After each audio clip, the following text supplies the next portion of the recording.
Hello po. So, tuturuan ko kayo kung paano gawin ito. So, ayan, nakikita nyo naman yung balance ko ba? Balance. So, dito tayo sa cash times 2 return. Tapos, please select kung 5 pesos yung gusto nyo pong itaya, or 10, or 15, or 20. Pero better kasi free lang naman yung 30 pesos nyo. 5 pesos muna. 5 pesos.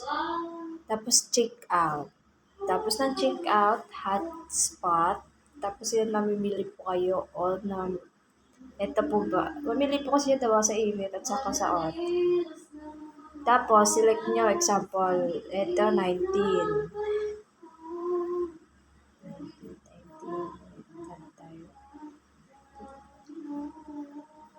Alright.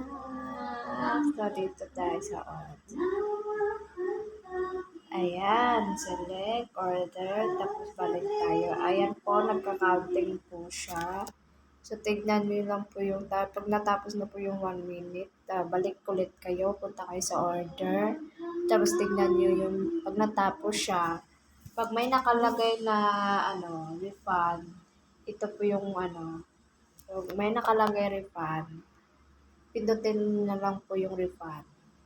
Tapos, pag may nakalagay naman na redeem, pindutin nyo lang din po yung redeem. Pero yung redeem po, hindi po kayo, hindi po tama yung napili nyo. Pag refund naman po, is tama yung napili nyo. Yun lang po.